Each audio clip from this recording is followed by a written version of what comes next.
ओम अज्ञानतिमिरन्धस्य ज्ञानाञ्जनशलाकया चक्षुरुन्मीलितं येन तस्मै श्रीगुरवे नमः। नमोऽयं विष्णुपदाय कृष्णपृष्ठाय भूतले श्रीमते जयपताका स्वामिनिति नामिने। नमो आचार्यपदाय निताय कृपाप्रदायिने गौरीपदधामोदय नगौरी दामोदरिणे। नमोऽयं विष्णुपदाय कृष्णपृष्ठाय भूतले श्रीमते भक्तिवेदान्त स्वामिनिति नामिने। नमस्ते सरस्वती देवी गौरवाणी प्रचारिणे निर्विशेष शून्यवादी पाश्चात्यदेशतारिणे। जय श्री कृष्ण चैतन्य प्रभु नित्यानंद श्री अद्वैत गदाधर शिवासादि श्री गौरी भक्तवृंद। हरे कृष्ण कृष्ण कृष्ण हरे हरे हरे राम राम राम हरे हरे। আমার সঙ্গে হাজির করে বলুন ओम नमो भगवते वासुदेवाय। ओम नमो भगवते वासुदेवाय। ओम नमो भगवते वासुदेवाय। नारायणं नमस्कृतं नरं चैव नरोत्तमं देवीं सरस्वतीं व्यासं ततो जयमुदीरये। गुरु कृपा हि केवलं गुरु कृपा हि केवलं गुरु कृपा हि केवलं।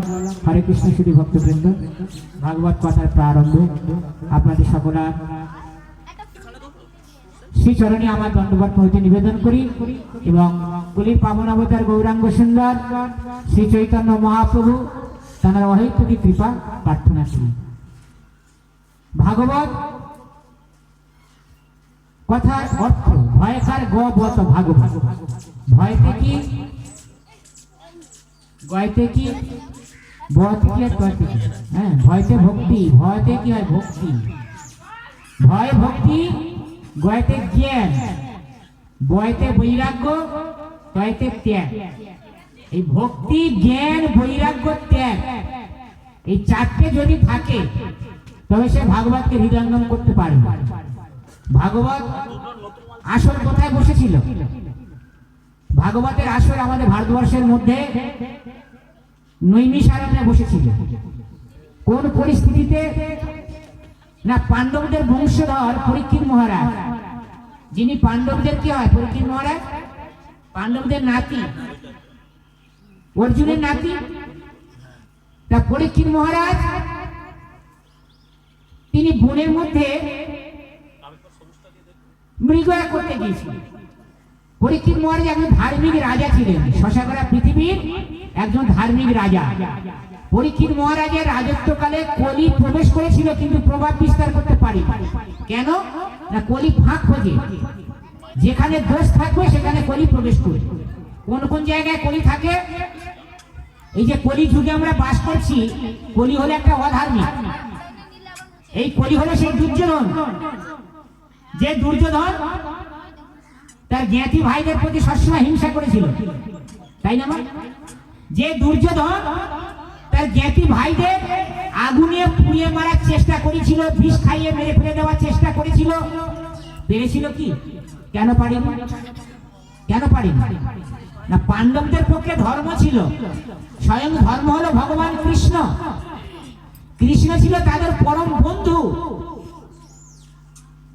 তাই ভগবান কৃষ্ণ সেদিকে ছিল বলে তাদের ক্ষতি করার চেষ্টা করা হয়েছিল, কিন্তু ক্ষতি করতে পারেনি। সেই কলি ফাঁক খুঁজছে কোথায় প্রভাব বিস্তার করবে। কলি 5 জায়গায় থাকে, 5 জায়গায়। আমিষ আহার গ্রহণ, সেখানে কলি থাকে। আমিষ আহার করা মানে জীবের প্রতি হিংসা করা। তাস পাশা জুয়া আদি সর্বনাশা খেলা যত আছে সেখানে কলি প্রভাব বিস্তার করে। দুধ ক্রিয়া, অবৈধ সঙ্গ কয় জায়গা হলো? 4 জায়গা, যেটা কলিযুগে বেশি বেশি করে হচ্ছে। আর থাকে স্বর্ণের মধ্যে কলি থাকে। তা পরীক্ষিত মহারাজ যখন মৃগয়া করতে যায় তার মাথায় ছিল সোনার মুকুট। কলি মানে সুযোগ খুঁজছে যে সোনার মধ্যে আমাকে প্রবেশ করে পরীক্ষিত মহারাজের মাথাটা ঘুরিয়ে দিতে, যেমন আপনাদের মাথাগুলো সব ঘুরিয়ে দিয়েছে। কলি প্রভাব বিস্তার করছে। পরীক্ষিত মহারাজ জল খাবো বলে পিপাসা পেয়েছে, চিৎকার করছে। শ্রমিক ঋষি ধ্যানে বসেছিল সেই বনের মধ্যে। তখনকার দিনে মুনি ঋষিরা বনের মধ্যে তপস্যা করতেন। এবারে মহারাজের চিৎকার, কেউ জল দিচ্ছে না, পিপাসা পেয়েছে। তখন এরা মনে মধ্যে অহংকার, কি আমি রাজ্যের রাজা, আমি পিপাসার্থ, আমি জল চাইছি, ইনি বসে আছে আমার জল দিচ্ছে না। বলি কিভাবে পথ বিস্তার করছিলেন। তখন উনি কি করলো, একটা মৃত সর্প ওই তরবারির মাথায় করে নিয়ে সেই ঋষির গলায় দিয়ে দিল। ঋষি তো ধ্যানে বসে আছে, উনি চলে গেল। তারপরে ওই সমীর ঋষির ছেলে সিংহী, বাচ্চা ছেলে, সে খেলা করতে করতে এসে দেখছে যে আমার বাবার গলায় একটা মৃত সর্প। হ্যাঁ, ব্রাহ্মণের ছেলে, ব্রাহ্মণ, তেজস্বী ব্রাহ্মণ ধ্যানে বসেছে। সিংহী ধ্যানে বসে দেখছে যে এই রাজ্যের রাজা পরীক্ষিত মহারাজের কাজ এটা। উনি তখন অভিশাপ দিলেন, আমার বাবার গলায় যে মৃত সর্প ঝুলে দিয়েছে, আগামী 1 সপ্তাহের মধ্যে তক্ষক সর্প দংশন করে তার মৃত্যু হবে। অভিশাপ দিলেন। অভিশাপ দেওয়ার পর ধ্যান ভেঙে গেল। সমীর ঋষি দেখতেছে গলায় মৃত সর্প, ছেলে অভিশাপ দিয়েছে, কি করা যায়? রাজ্যের রাজা, তিনি ধার্মিক রাজা, তিনি তো কাজ করতে পারে না, নিশ্চয় কলি তার প্রভাব বিস্তার করেছে। তখন রাজার কাছে যাচ্ছে অপরাধ ক্ষমা করার জন্য, যে আমার ছেলে আপনাকে অভিশাপ দিয়েছে, আপনি ক্ষমা করে দিন। তখন পরীক্ষিত মহারাজ বলছে, হে ঋষিবর, আমি আপনার গলায় মৃত সর্প ঝুলে দিয়ে আমি অন্যায় করেছি, আমাকে আপনি ক্ষমা করে দিন। আমি যে অন্যায় করেছি, অপরাধ করেছি, এই অপরাধ থেকে আমি উদ্ধার পাবো কি করে? তখন সমীর ঋষি বলল, আপনি এই অপরাধ থেকে, পাপ থেকে উদ্ধার পাওয়ার একটাই রাস্তা হলো, যদি আপনি কোন শুদ্ধ ভক্তের মুখে থেকে ভাগবত কথা শুনতে পারেন। ভাগবত কথা শুনলে আপনি সমস্ত পাপ থেকে মুক্তি হয়ে যাবেন। তখনই পরীক্ষিত মহারাজ রাজ্য পাঠ ছেড়ে দিয়ে, সমস্ত কিছু সংসার ধর্ম ত্যাগ করে দিয়ে উনি এবারে গুরুদেবের সন্ধানে বেরিয়ে পড়লেন। কার কাছ থেকে? ভাগবত। তখন ওই যেটা নয়াদিল্লির রাস্তা, যমুনার পার ধরে হেঁটে হেঁটে আসছে, আর এদিক থেকে ব্যাসদেবের ছেলে সুখদেব, যে 16,000 বছর মার গর্ভে ছিল, 1-2 দিন নয়, 1600 বছর, 16 বছর, বলবো 16 বছর মার গর্ভে ছিল। তিনি মুক্ত পুরুষ, তিনি ভূমিষ্ঠ হবে না। ব্যাসদেব বলছে, বাবা তুমি ভূমিষ্ঠ হও, নাহলে তোমার মা মারা যাবে। বলছে, আমি যদি ভূমিষ্ঠ হই তাহলে এই জগতের মায়া আমাকে আকর্ষণ করবে। বলছে, না, তুমি মুক্ত পুরুষ, তুমি শুদ্ধ, তোমাকে মায়া আকর্ষণ করতে পারবে না, তুমি ভূমিষ্ঠ হও। তখন ওই সুখদেব মাতৃগর্ভে থেকে ভূমিষ্ঠ হয়ে 16 বছরের ছেলে উলঙ্গ অবস্থায় হাঁটতে হাঁটতে ওই রাস্তা দিয়ে যাচ্ছে। যে রাস্তা দিয়ে পরীক্ষিত আসছে, সেই রাস্তা দিয়ে সুখদেব যাচ্ছে। সামনাসামনি দূর থেকে দেখা। পরীক্ষিত মহারাজ বুঝতে পারলেন, ইনি সৎ গুরুদেব, ইনি মুক্ত পুরুষ, ইনি একমাত্র আমাকে পারে মুক্তি করতে। তখন এই সুখদেব গোস্বামী চরণ তলে লুটিয়ে পড়লেন, গুরুজি আপনি কৃপা করুন, আমি অপরাধ করেছি, পাপ করেছি, আপনি আমাকে ভাগবত শোনান। তখন সুখদেব গোস্বামী বলে, আমি ভাগবত শোনাতে পারি, একটা শর্ত আছে। কি শর্ত? না, ভাগবত শুনতে বসলে যতক্ষণ না ভাগবত শেষ হবে আসন ত্যাগ করতে হবে। এটা কি আমার মন গড়া কথা বলছি না ভাগবতের কথা বলছি? হ্যাঁ, ভাগবত গীতা কীর্তন মানে শাস্ত্রের নিয়ম। তা পরীক্ষিত মহারাজ ভাগবত শুনছে, সুখদেব গোস্বামী ভাগবত বলছে। 7 রাত 7 দিন, 4 দিন কেটে গেছে। সুখদেব গোস্বামী বলছে, বাবা আপনার ক্ষুধা পাচ্ছে না, পিপাসা পাচ্ছে না? তখন পরীক্ষিত মহারাজ বলছে, আপনি যে অমৃত সেবা দিচ্ছেন, ভাগবত মানে অমৃত, আপনি অমৃত সেবা দিচ্ছেন, এই অমৃত সেবা পেয়ে আমার ক্ষুধা তৃষ্ণা সব দূর হয়ে গেছে। সুখদেব গোস্বামীর মুখ থেকে পরীক্ষিত মহারাজ ভাগবত কথা শুনে তিনি জগতের পাপ থেকে উদ্ধার পেয়ে ভগবানের কাছে ফিরে চলে গেছেন। সেই ভাগবতের আসর দিকে দিকে হচ্ছে। সেই ভাগবতের আসর বিভিন্ন জায়গায় বসছে। কেন? আমাদেরকে শিক্ষা দেওয়ার জন্য। আমরা নিজেদেরকে সনাতন হিন্দু ধর্মের মানুষ বলি, কিন্তু সনাতন ধর্মের নিয়ম কানুন কি সেটাও একটু জানা দরকার। চৈতন্য মহাপ্রভু মানে কলির ভগবান চৈতন্য মহাপ্রভু, যিনি রাধা কৃষ্ণের মিলিত বিগ্রহ, তাই না? ব্রজেন্দ্র নন্দন যেই, শচীসুত হইল সেই, বলরাম হইল নিতাই। পাপি তাপি যত ছিল হরি নামে উদ্ধারিল, তার সাথে জগাই মাধাই, মানে হরিনাম শুনলে কি আমাদের পাপ তাপ দূর হয়ে যাবে? তার প্রমাণের অপেক্ষা আছে কি? কত প্রমাণ আপনি নেবেন? তা চৈতন্য মহাপ্রভু যখন পুরীধামে থাকে তখন প্রতিদিন তিনি গদাধরের কাছে ভাগবত কথা শুনতে যেতেন। টোটা গোপীনাথে গদাধর থাকতো। তা মহাপ্রভু ভগবান তিনি কেন গদাধরের কাছে ভাগবত শুনতে যেতেন? গদাধর তো একজন ভক্ত, আর উনি তো ভগবান। এখান থেকে কি শিক্ষা? ভাগবত কথা, ভগবানের কথা শুনতে হয় শুদ্ধ ভক্তের মুখে থেকে। চৈতন্য চৈতামৃতে বলছেন, ভাগবত শোনো গিয়া ভাগবতের কাছে। এক ভাগবত হয় ভাগবত শাস্ত্র, আর এক ভাগবত হয় ভক্তিরস পাত্র। এই আমি এসছি, আমার সঙ্গে ভাগবত গণ এসেছেন। আমরা প্রত্যেকে ইস্কনের ভক্ত। আমি যদি না আসতাম এদের কারোর মুখ আমি দেখতে পেতাম না, কারণ এনারা সাধুর মুখে ছাড়া হরিনাম শোনেন না। তা মহাপ্রভু আমাদের শিক্ষা দিয়ে গেছে যে ভাগবত কথা শুনতে হবে ভাগবতের কাছে, নাহলে রস আস্বাদন করা যাবে না। তা চৈতন্য মহাপ্রভু তিনি 48 বছর জগতে বেঁচে ছিলেন। 48 বছর খুব অল্প সময়। তার মধ্যে 24 বছর নবদ্বীপে ছিল, আর বাকি জীবনে যে 24 বছর পড়েছিল, 24 বছরের শেষে যে মাঘ মাস, সেই মাঘ মাসে প্রভু আমার রহিল সন্ন্যাস। আমার ভগবান চৈতন্য মহাপ্রভু সন্ন্যাস নিলেন কেন? কলিযুগে তো সন্ন্যাস নিষিদ্ধ, তাহলে ভগবান কিভাবে সন্ন্যাস নিল? এটাই সাধারণ মানুষ বলবে, কলিযুগে সন্ন্যাস নিষিদ্ধ, তাহলে ভগবান কি করে সন্ন্যাস নিল? না, ভগবানের সন্ন্যাস নেওয়ার পিছনে কতগুলো যুক্তি আছে, সেখানে শাস্ত্রের কি সিদ্ধান্ত আছে। কেন তিনি সন্ন্যাস নিলেন? না, কলিযুগে একদণ্ডী সন্ন্যাস নিষিদ্ধ, কিন্তু ত্রিদণ্ডী সন্ন্যাস আছে। ত্রিদণ্ডী সন্ন্যাস কোনটা কোনটা? না, কায়, মন আর বাক্য, এই তিন যদি ভগবানের চরণে সমর্পণ করে দেওয়া যায় তাহলে তিনি সন্ন্যাস। কায় মানে কি? কায় মানে শরীর, মন মানে আমাদের মন, হ্যাঁ, আর বাক্য মানে কথা। শরীর দিয়ে সর্বদা ভগবানের সেবা করবে, মন সবসময় ভগবানের চিন্তা করবে, আর মুখ মানে বাক্য দিয়ে সর্বদা ভগবানের গুণকীর্তন করে বেড়াবে। যিনি এমন ত্যাগ করতে পারবে তিনি কলিযুগে সন্ন্যাস। চৈতন্য মহাপ্রভু এই ত্রিদণ্ডী সন্ন্যাস নিয়েছিলেন কেন?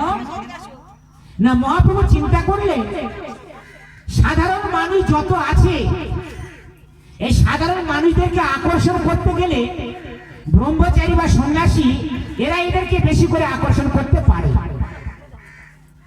মনে করে আপনাদের এলাকায় এখানে যদি কোনো মায়াপুর থেকে কোনো ব্রহ্মচারী ভক্ত আসে, নবদ্বীপ থেকে যদি কোনো ব্রহ্মচারী ভক্ত আসে, বৃন্দাবন থেকে যদি কোনো সাধু আসে, পুরীধাম থেকে যদি কোনো সাধু আসে, দেখবেন তাদের প্রতি বেশি আকর্ষণ হয়ে যাবে। হ্যাঁ, যে ধামে থেকে একজন সাধু আসছে তার প্রতি ভক্তিটা কত বেড়ে যাবে। ওই জন্য মহাপ্রভু সন্ন্যাস দিলেন যে জগতে যত পাপী তাপী আছে, সেই পাপী তাপী যত ছিল হরিনামে উদ্ধারিল, তার সাক্ষী জগাই আর মাধাই। তাই জগৎবাসীকে উদ্ধার করার জন্য আমার কলির ভগবান চৈতন্য মহাপ্রভু তিনি সন্ন্যাস নিলেন। সন্ন্যাস নিয়ে 24 বছরের শেষে যে মাঘ মাস এলো, কাটোয়াতে কেশব ভারতীর কাছে সন্ন্যাস নিলেন। সন্ন্যাস দীক্ষা নিয়ে তিনি ঝাড়িখণ্ডের রাস্তা ধরে সদা সর্বদা কৃষ্ণ নাম গাইতে গাইতে যাচ্ছে। মহাপ্রভুর মুখে সবসময় কার নাম ছিল? রাধা কৃষ্ণ নাম, তাই না? রাধা কৃষ্ণ বলে বলো রে সবাই, রাধা কৃষ্ণ বলে বলো রে সবাই। এই শিক্ষা দিয়া সবে নদিয়া ফিরছে নিচে গৌরনিতাই। রাধা কৃষ্ণ বলো রে সবাই। মহাপ্রভু আমার ঝাড়িখণ্ডের রাস্তা দিয়ে রাধা রাধা কৃষ্ণ কৃষ্ণ বলে ভাবেতে বিভোর হয়ে তিনি যাচ্ছেন। সেই মহাপ্রভুর মুখে হরিনাম শুনে বনের মধ্যে যত বাঘ ছিল, হরিণ ছিল, শৃগাল ছিল, দেখুন একটা বাঘের মনোভাব কেমন, হিংস্র, তাই না? একটা শৃগাল, একটা কুকুর, একটা সিংহ, তার মনোভাব কেমন, হিংস্র। তাহলে হরিনাম শুনে তার হিংস্র ভাব কেটে গেল। হরিনামের মাহাত্ম্য কত দেখুন না। হরিনাম শুনে হিংস্র ভাব কেটে গিয়ে সেই বাঘ, সিংহ তারা মহাপ্রভুর সঙ্গে দুবাহু তুলে হরিনাম করছে। কৃষ্ণ কেশব কৃষ্ণ কেশব কৃষ্ণ কেশব পাহি নাম, রাম রাঘব রাম রাঘব রাম রাঘব রক্ষম। কৃষ্ণ কেশব কৃষ্ণ কেশব কৃষ্ণ কেশব পাহি নাম, রাম রাঘব রাম রাঘব রাম রাঘব রাম। হরে কৃষ্ণ কৃষ্ণ কৃষ্ণ হরে হরে, হরে রাম রাম রাম হরে হরে। হরিনাম করলে হিংস্র ভাব কেটে যাবে, হিংসা দূরে চলে যাবে, সরলতা মনে আসবে। এগুলো হরিনামের মাহাত্ম্য। আমরা হরিনাম করি না, তা আমাদের এইগুলো ভাবগুলো কি করে আসবে? হ্যাঁ, হরিনাম একদিন দুদিন করলেই কি ভাব চলে আসবে? হ্যাঁ, আর হরিনাম করতে হলে কি ভাব নিয়ে? টাকা ইনকাম করবো ওই ভাব নিয়ে? টাকা ইনকামের ভাব নিয়ে কেউ যদি হরিনাম করে, সে জীবনে মানুষকে প্রেম দিতে পারবে না, তার মনে প্রেম আসবে না।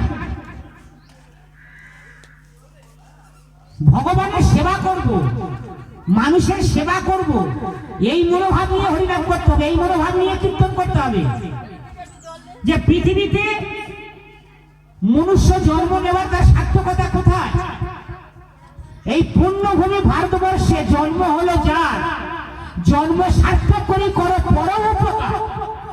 পরম উপকারটা কি? কারো টাকা থাকলে টাকা দিয়ে উপকার করতে পারে, জায়গা থাকলে জায়গা দিয়ে উপকার করতে পারে, এগুলো গৌণ উপকার। মুখ্য উপকারটা কি? আপনি যদি কাউকে হরিনাম বিতরণ করে তার হৃদয়ের পরিবর্তন করতে পারেন, সমাজের একটা মানুষকে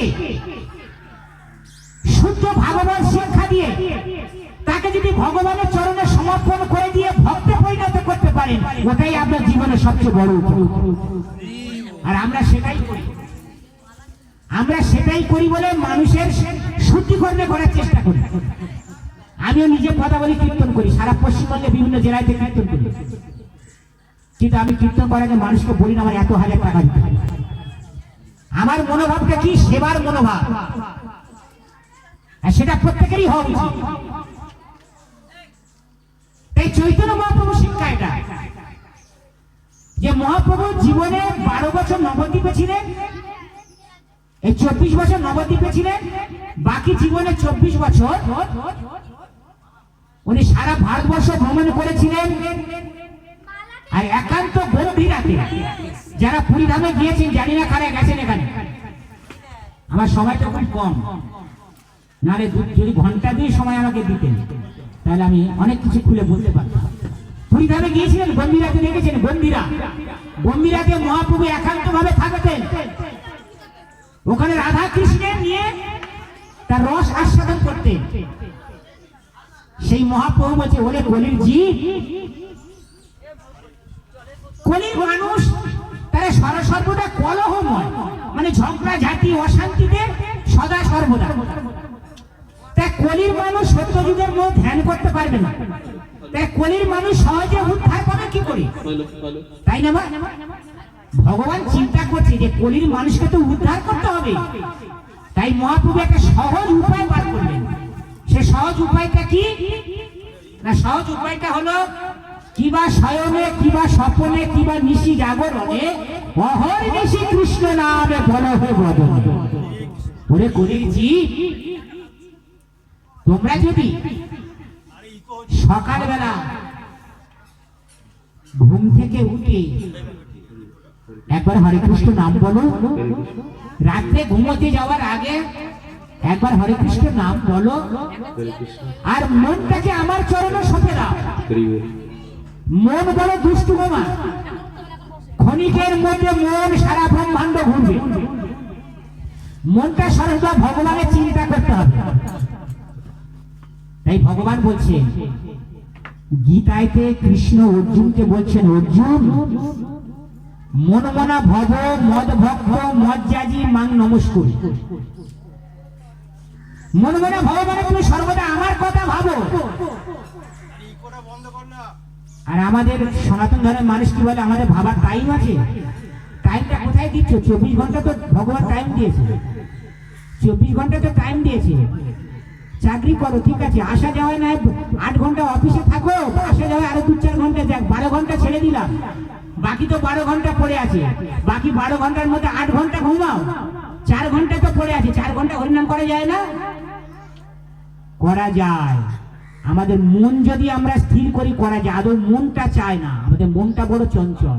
আর আমরা দায় দিই কি, সময় আছে, অনেক সময় আছে, পর নিন্দা করার সময় আছে, পর চর্চা করার সময় আছে, 3 রাস্তার মাথায় বসে তাস খেলার সময় আছে, টিভি দেখার সময় আছে, শুধু হরিনাম করার সময় নেই। তাহলে আমাদের উন্নতি কোথায় থেকে হবে? তাই ভগবান সহজ উপায় বার করলেন। কি সহজ উপায়টা কি? হরিনামের নৌকা খানি শ্রী গুরু কান্ডারি, সংকীর্তন কেটয়ালো দুবাহু প্রসাদী। লোচন দাসের লেখা গান। এই যে পদগুলো কারা লিখেছে? কোন সাধারণ মানুষ? তারা ভগবানের সঙ্গে নিত্য ঘুরেছে, আর ভগবানের সঙ্গে ঘুরে তারা শুদ্ধ ভক্ত। তারা যে কথাগুলো লিখে গেছে সেই কথাগুলো আমরা বলি। হরিনাম করছেন, হরিনামকে নৌকার সঙ্গে তুলনা করা হয়েছে। হরিনামের নৌকা। আচ্ছা, আপনি নৌকায় উঠলেন, নৌকা উঠলে কি নৌকা চলবে? চলবে? চলবে মা? নৌকাটা বেয়ে নিয়ে যাওয়ার একটা নাবিক দরকার। নাবিক যতক্ষণ না বইটা মারবে ততক্ষণ নৌকা যাবে না। সেই নাবিকটা কে? সেই নাবিকটা হলো সদ গুরুদেব। হরিনামের নৌকা খানি সদ গুরুদেবে কান্ডারি। কান্ডারি হয়ে গুরুদেব সেই নৌকা বেয়ে নিয়ে যাচ্ছে। আর মাঝে মাঝে বলি না বাবা, বাহু তুলে হরিবল হরিবল বলুন, ওটা হলো সেই কেরোয়াল। সংকীর্তন কেটয়ালো দুবাহু প্রসাদী। শুধু হরিনাম করার অনেক নিয়ম আছে বাবা। গুরুদেবের চরণে আস্থা নিতে হয়। সদ গুরুদেব, এই যে কোনো গুরুদেব নয়। অনেক গুরুদেব রাস্তাঘাটে ঘুরে বেড়াবে, তিলক কাটবে, গায়েতে নামাবলি গায়ে দেবে, লাল কাপড় পরবে, ভাববে আমি কত বড় একজন হনু। আচরণের দিকে যাবেন, কোন নিয়ম মানে না, মহাপ্রভুর কোন শিক্ষা মানে না। তা মহাপ্রভু শিক্ষা না মানলে সে তো সৎ নয়, অসৎ। যে 4টে নিয়মের কথা প্রথমে বললাম, যেখানে কলি থাকে, এই 4টে নিয়ম মানলে কলি আপনাকে সহজে আকর্ষণ করতে পারবে না। তাই লোচন দাস ঠাকুর বলছেন, হে কলির পাবন অবতার গৌরাঙ্গ সুন্দর, প্রভু এইবার আমার পার করে দাও।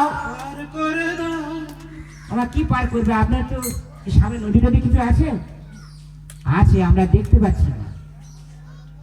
সংসারের জ্বালায় থেকে পার করবে, কলিযুগের পাপ থেকে পার করবে। এটাকে বলে ভব নদী বা ভব রোগ।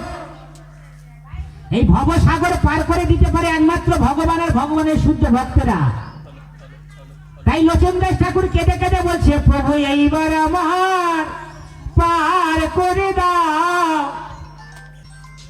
প্রভু চরণে শরণে নিলাম। আমরা আপনাদের বাড়ির কাছাকাছি থেকে কুড়িগাছি, আমাদের আশ্রম আছে কুড়িগাছি, আমরা সৎসঙ্গ করি। আপনাদের দিকে প্রচুর আসে।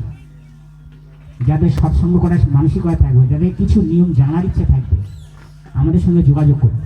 এই ছেলেটা আপনাদের এখানে কালী মন্দিরের কাছে সব রাস্তাঘাটে ঘুরে বেড়াতে, সব ধরে ধরে নিয়ে ভগবানের কাছে শুদ্ধ ভক্তদের সব রূপান্তর হয়ে গেছে। তাই মহাপ্রভু বলছেন যে সদ গুরুদেবকে আশ্রয় করো। সদ গুরুদেব, সদ গুরুদেব আপনাকে পারবে এই ভক্তিলতা বীজ দিয়ে, এই যে হরে কৃষ্ণ মহামন্ত্র নাম দিয়ে, ভক্তিলতার বীজ দিয়ে আপনাকে উদ্ধার করে দিতে গুরুদেব পারবে। ভগবানের কৃপায় আর কেউ পারবে না। আচ্ছা মা, মনে করেন এই ক্ষেত্রটা ভালো করে জমি চষলেন, এই জমি চষে এখানে বীজ ফেলে দিলেন, বলুন, চারা গাছ হবে? হবে? কেন হবে না? যদি ভগবান বৃষ্টি না দেয়, যদি ভগবান বাতাস না দেয়, তাহলে হবে না। তেমনি আমাদের ক্ষেত্রটা যদি ভালো হয়, তার বীজ ভালো হবে। আর সেই ক্ষেত্র হলো বাবা আর মা। শাস্ত্রের নিগুড় কথাগুলো ভালো করে শুনবে। বাবা মা ক্ষেত্র যদি ভালো না হয়, তাহলে বীজ সন্তান সন্ততি কোনদিন ভালো হতে পারে না।